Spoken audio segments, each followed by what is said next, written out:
Hello there, welcome back to the channel. In this video I'm going to be talking about the DJI Mavic Pro, specifically the remote controller, because there's a few differences on this remote controller compared to other remotes that DJI have shipped out in the past and any other normal remote.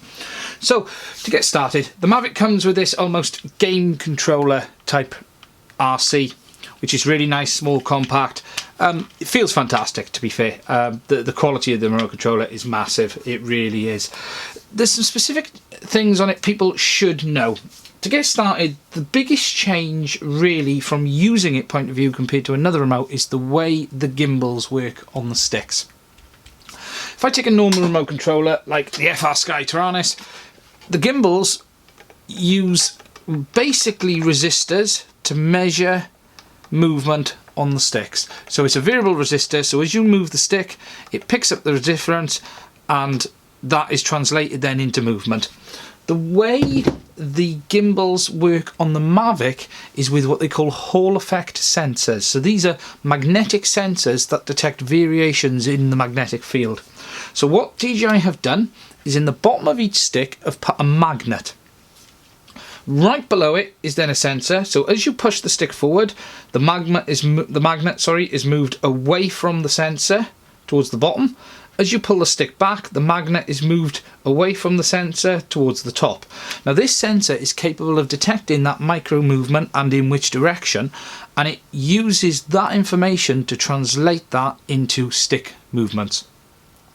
Now, it works very, very well, to be fair. It's a very interesting way of doing it. It's actually used in commercial applications where dust and stuff could affect gimbals on things like that. DJI have done it in the Mavic mostly for size reasons. It allows them to fit a much more compact setup around the gimbal than they would be able to do using normal resistors. However, there are some things you need to know about how it would behave in certain conditions. Number one, the cold. The cold can have quite an effect on Hall effect sensors, so you could get RC drift or you could get problems with it not necessarily picking up properly. There haven't been reports of that so far. However, if you are flying in very, very cold conditions, I would recommend calibrating the sticks possibly before you fly, or at least keeping an eye on them. And if you do get problems, just calibrate them again. The second thing is the way they behave. Now, these sticks on the Mavic, they feel quite nice, the gimbals do, to be fair. They're quite springy, the way DJI have set them up. What I have noticed, my personal opinion is, they don't tend to be quite so linear as a traditional gimbal. My opinion of how they tend to behave is, as you push forward, there's quite a wide band in the center where it doesn't pick up a huge amount of movement, almost like an expo actually.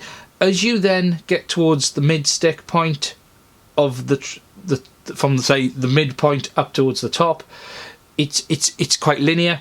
And then it tends to speed up rapidly as you head towards the top of the stick movement. That's just my experience with it. I don't find the magnetic sticks quite so a linear transition from center point to maximum as a traditional stick, but it's minor and it really won't affect it in its use. A couple of other things on the RC itself. Obviously, you've got your antennas at the top, which are keyed. What I mean by that is they are keyed so they fit together and clip together. In normal use, you want to keep your antennas basically like that. You want to keep them almost rabbit ears, so like that, and then pointing towards the aircraft. Obviously, you've got your tablet device holder. You've got your USB port on the bottom here, and you've got your micro USB or USB-C on the side there. Now, you can use both these USB ports to connect to a tablet or a phone. You can use the bottom one or you can use the side one. However, there is a condition. To use the bottom one, you must first unplug the cable from the side one. If you leave this cable plugged in, this bottom one will not work, basically. So you do need to unplug this one before plugging that one in. Other than that, like with all DJI RCs, it connects over the 2.4 gig wireless, as this one does. This uses OcuSync, so it's a new version of DJI's wireless system. I'm not going to go through the buttons and everything else, all of the other stuff. The only other thing I'm going to mention about is, obviously you've got your device holder at the bottom. people may or may not be aware that you can actually squeeze an iPad into this. Now, you won't be able to use the side mount cable, so what you'll have to do is pop out the cable and the retaining ring for it, so it's out the way. Let me just pop that back through a second. There we go. Oh, it's popped on the floor. Oh, just put that up. Safe. We'll take the cable off. You can then spread them nice and wide, and you can just, if you pop it in one side first, pop it in the other, and you can just fit in an iPad mini. Now, you would have to use the bottom mount USB, so you'd have to use a traditional USB cable to go from there to the side, but you can just squeeze in an iPad mini. There are many ways of doing it. There are other brackets available as well. DJI have also now got a really nice sun hood as well. But that's it on the remote controller. That was the specific things I wanted to talk about. The only other thing really I should mention is battery charging. There's been a little bit of hoo-ha over battery charging. Does it charge the battery? Does it not? Basically, if you plug an Android device into it, it will charge the battery on an Android device. Generally, on an iOS device, it will not. It's quite complicated why this is the case, and it happens with lots of other devices as well. But the general rule is, if you plug an iOS device in, it will not charge the battery up. It may maintain it slightly, but it will not charge, whereas an Android device will charge. My personal findings are the controller will do about 5-6 flights max, and your iOS device will probably do 3 or 4 based on using it. So something you do want for the Mavic, you want to get yourself one of those USB packs, something to be able to charge your battery in between flights. Just a quick addition I forgot to say on the video for the remote controller.